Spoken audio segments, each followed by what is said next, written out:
Hi, I'm Cindy, I'm Kim. and we're talking about set theory on the WAIS today. So, Kim, I say set theory. What do you think of when you hear that for a subtest on the WISC? Or the WAIS, sorry, the WAIS. I don't know. The first thing I think of is game theory because I took that in college, but the next thing I Okay. think of is set theory. I don't know if you're trying to see patterns. I'm not sure. Okay, you remember playing the game set? Oh, yes. Oh my gosh, Okay. of course. So, in set, what's the principle of the game? I know you hate the game and You it's have good for to, you. it's painful, but you have to find commonalities between different shapes, including color, Colors, pattern, and shape. patterns, Or, yeah, yeah, number, right? Okay. right. So the idea behind set theory is to see if people can conceptualize how things might be related or not. Okay. Okay. So, for example, and pardon my crudeness in this, they will give you something and they will say, here's a circle and we have dog in it. And Okay. then here is a circle and we could have pets in it. I Okay. see. And the idea is many dogs can be pets, but Hmm. not all dogs are pets. Isn't this called like a Venn diagram or It something? is Or a Venn diagram. That's exactly what it is. So then if we do the example of a pickle, did I spell pickle right? It's E yes, you L. did. Okay. Pickle or a car engine, Hmm. those are not related. No. There's nothing that they share in common whatsoever, right? Right. Right. We could also have something that has multiple categories in it. So we could have a flower, Uh-huh. which is Plant a or plant, hmm. which is a living item. I see. Uh, That's saying that you can also have dried flowers, but you get the idea. Like if we were talking Sure. about a blooming flower. So is this how your brain sorts information? Right. And it's how you can see commonalities and not. So the reason I bring this up is I am working with a student and I had, I thought because of the student's background that they would be really good at set theory because Hmm. the individual had taken computer programming, which is logic, Boolean logic. This and this makes a union. This and this or Mhm. this says it can be either this or this. Right. And I expected them to be able to work through it, and they Mm. couldn't. Mm. Okay. Couldn't. And this individual is suspected of being on the autism spectrum. And um, I wanted to see how the logic played out. And the answer was that individual couldn't see the relationships and the categories and why things wouldn't go together or why they would be related. And they lacked that internal dialogue Hmm. for working through and kind of talking themselves through. And they did analysis paralysis. Do you know what I mean by analysis paralysis? Oh, I know it. Yes, I What know. is Because analysis paralysis, Kim? you overanalyze so much, you can't see any kind of big picture, or you can't pull back and see anything. You're too myopic in your. Right. And so they analyze and analyze and analyze and analyze. And because they're analyzing so much, they lose track of where they're going and they make really significant mistakes. My kids with dyslexia have a lot of problems with categorization. So this is all part Yes. of it. Yes. How are things related? Why could something be a smaller of a bigger category? Why could something be part of a category but not in the category, right? Like all plants, like And flowers we are do this while plants. we're reading. We do all this machination while we're reading and we don't even know it. Right. So this subtest is a really interesting way to look at logic. And the thing that I like about it is we compare it to the similarities subtest. Now, do you remember similarities? Um, I'm not I give sure. you two words and you have to tell me the Yes. relationship. In what Yes. way are a dog and a fish alike? And you would say they're both animals, right? Yes. Well, Um, yeah. so where that one, you can verbally talk it out, and if you land on the kind of keywords, you're there. Yeah. With set theory or set relations, it is visual, and you have to reason between four various options to determine if you get the right answer. So even with the visual cues, still difficult.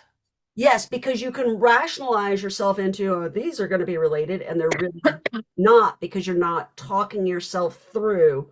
I So, see. game set, which you and I love, and if people don't know what the game is, Google it. There's an app on the iPad, whatever. The idea behind it is if cards share, if three cards share the exact same characteristics, it's a set. Mm-hmm. If you can say something about two of the cards that you can't say about the third, it's not a set. Mm-hmm. And you can actually create a set that has nothing in common because that's the relationship, or you can have, anyway. So, that set theory is a way of thinking about the world and understanding how things are related in the world and why things are grouped the way that they are. And so when somebody's struggling with that, it is important that they understand why they're struggling and that we do intervention to help support that. So this impacts comprehension greatly And in all inferencing. and inferencing in all areas So because define you don't have that inferencing category. for people. Yeah, inferencing is everything. What is inferencing? Oh, sorry. Inferencing is the ability to read between the lines. That's too theoretical, but like to be able to notice when something is changing when you're reading. Somebody turns their head abruptly. That indicates surprise, confusion, anger. And if you can't inference, you're missing a Right. lot of nuance of what you're reading. Right. And then you have misinterpretations and you don't Yes. understand what's happening in a story and why. Right. Can this also affect interpersonal relationships too? 100%. Wow. So you can be overly rigid in how you interpret something. Yes. For people who have the tendency towards rigidity in their thinking due to whatever, if they're on the spectrum or something, can you still help teach them that skill? Yes. 100%. But you Wow. can't teach it if you don't know that there's a problem there. Right. Wow. So just the fact that you're starting to question yourself when you have a rigid thought helps to interrupt that process and expand your way of thinking, maybe. This individual would need to gradually build their skill set up in doing that and I, play with language a lot more. And wow. part of the biggest challenge is going to be breaking the belief system of this is what I've known all my life. This is how I've looked and interpreted the world. Mm. How do I let go of that? And that analysis paralysis stuff, that is how the person has survived. Yes, And so, even like with my kids with dyslexia, they've survived by guessing words or right, memorization. It takes a lot for me to break that pattern. right. And if this is the only technique that has allowed you to survive in day to day life, Wow. Wow. how do you give that up? Well, you slowly give them a new tool to replace it, Right, correct? right. That is the right answer, but that's what the individual is feeling in the moment. Yeah, You want me to panic. do what? This is the only thing that's ever worked for me, and you want me to peel my fingers off the one tool that has allowed me to survive?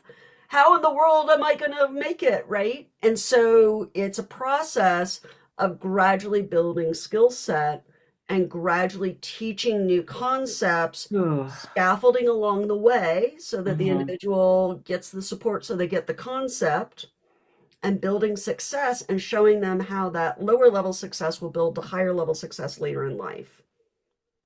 And of That makes course, sense? yeah, and of course, this is easier if you do it when they're younger, but it still can be learned as an adult 100%. There's because not, there's so many people that need this. yes, Many. 100%. Yeah.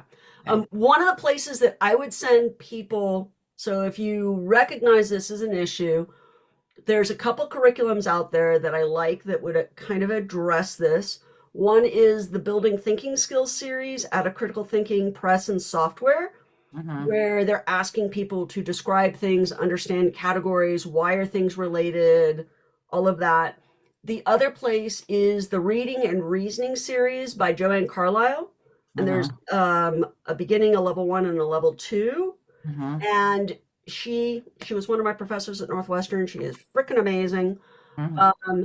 She does a great job of teaching concepts. My one complaint of the curriculum is there's not enough practice. She could have quadrupled the number of items I see. in the workbook, and Hmm. people would have been like, give me more still. But it gives you a springboard for those of you who are looking for intervention. It gives you a framework to say, okay, now how can I build more complexity? Um, but this is teachable. This is so valuable in life to understand what's happening and why. Yes. It helps in reading comprehension. It helps in discourse with other people. I'm having a conversation, not Mhm. understanding what they're saying and why. I mean, it's just we take it for granted that Hmm. everybody can do this and do this well.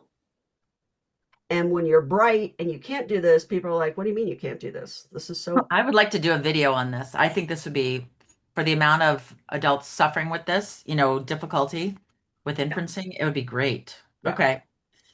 All right. Questions or comments? We'd love to hear from you. Like us. We'll talk to you soon.